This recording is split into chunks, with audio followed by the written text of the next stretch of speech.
most recent World of Warcraft expansions have started with a tightly scripted, story-heavy, and somewhat bothersome on-rails scenario. In contrast, Dragonflight seems to remember that this is an MMORPG, and I should be deciding what kind of adventures I want to go on. Right off the boat onto the expansive, beautiful Dragon Isles, you'll be met with only minimal hand-holding and 4 huge, exciting new zones to explore. But at the same time, Dragonflight feels like a step backwards from the experimental, though not always successful, spirit of Shadowlands.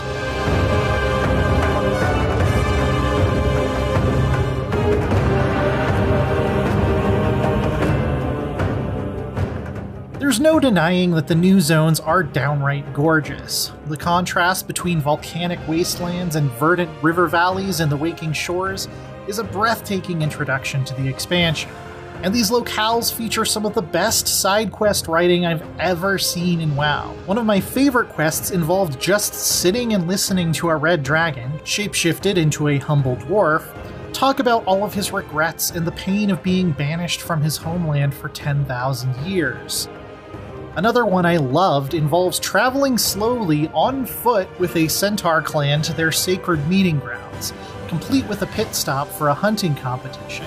These kinds of heartfelt, memorable moments really are World of Warcraft at its absolute best. They seem to be here to lovingly bonk you over the head and remind you to take your time. Simply exist in this beautiful world for a moment. Unfortunately, these handcrafted experiences will dry up after a week or two, and you'll be repeating the same rote daily quests over and over, waiting for the next patch to drop. So it's hard to give them too much credit. WoW has generally done a very good job in most expansions making the journey to max level memorable and exciting. And if that's all it needed to be, Dragonflight would hit it out of the park. But as a living MMO, WoW consistently struggles to maintain that level of engagement for me in the weeks and months to come, and Dragonflight is really not an exception. Tremble before primal power!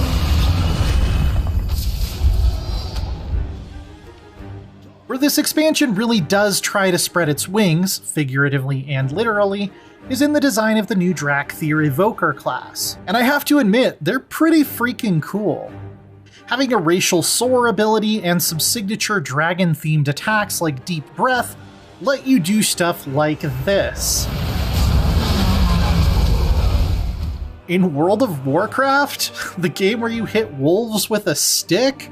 At the same time, both the damage-dealing devastation and healing-focused preservation specs suffer from having too many niche-use combat abilities and can feel very chaotic and disorienting to play.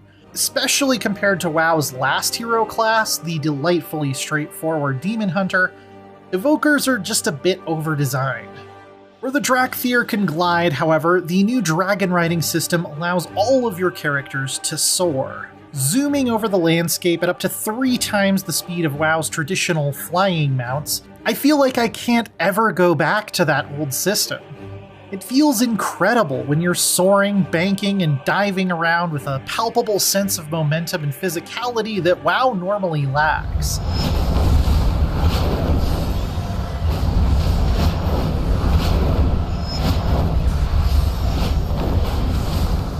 Dragon riding challenge courses with cosmetic rewards for the best times have easily been some of my favorite parts of this expansion, though I found it was a bit too easy to get gold on all of them, leaving me with little reason to go back.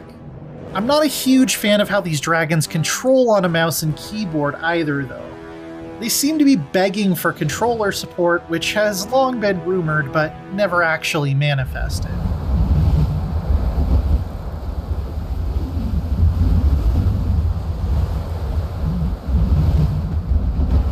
The main story so far hasn't exactly wowed me as much as the side quests. If you didn't follow all of the out-of-game lore leading up to Dragonflight, you might be a bit confused about why you're even here in the first place.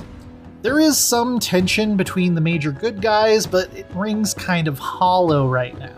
The new bad guys, the primal dragons and their humanoid primalist minions, haven't made an impression as especially complex or interesting villains either. Wash away the stain of order! The 8 new dungeons and raid are relatively straightforward and unmemorable, with the standout being the No-Coup Defensive, in which you use your dragon riding skills to soar around and intervene in a battle that takes up a huge instanced portion of the Onaharan Plains zone. These instances seem to have been designed to avoid the problem of pickup groups insisting on wacky routes that skip most of the trash fights by exploiting the level geometry, which was a big issue in Shadowlands.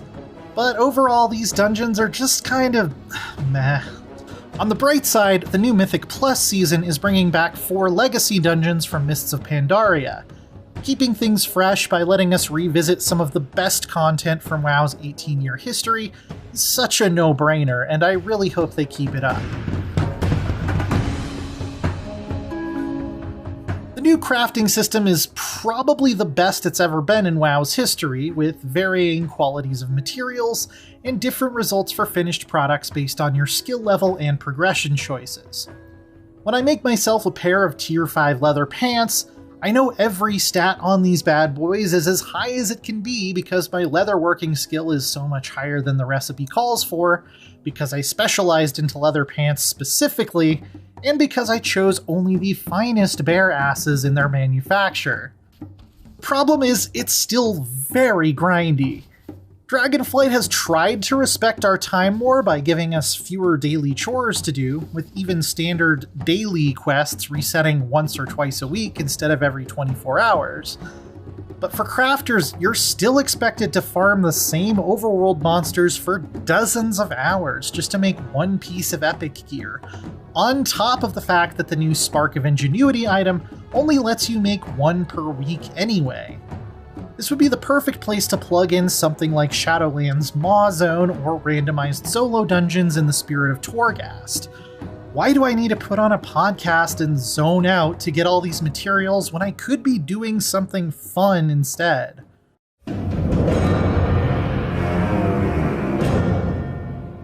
Dragonflight reignites the sense of wonder and exploration that originally drew me to World of Warcraft for about the first 30 or 40 hours. Beyond that, it definitely starts to feel a bit threadbare. Dragon riding is fun as hell, and I love the design of the new zones, but this expansion's back to basics approach is very much a double-edged sword. I won't burn out as fast, probably, because there aren't a million things to do every day just to feel like I'm keeping up with the curve, like in Shadowlands.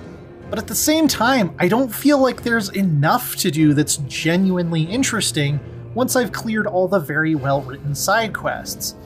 An excellent new crafting system is gated behind mind-numbing amounts of mindless grinding for resources, in addition to weekly caps, which feels like a double Jeopardy situation. I like Dragonflight, but I fell out of love with it not long after hitting max level. I really hope Blizzard looks at this as a rebuilding year for WoW, and doesn't hesitate in the future to iterate on some of the inventive ideas in Shadowlands that were maybe only a step or two away of being actually great. For my more in-depth thoughts on Dragonflight and its raid, check out my full review on IGN.com, or watch this breakdown on the specifics of dragon riding.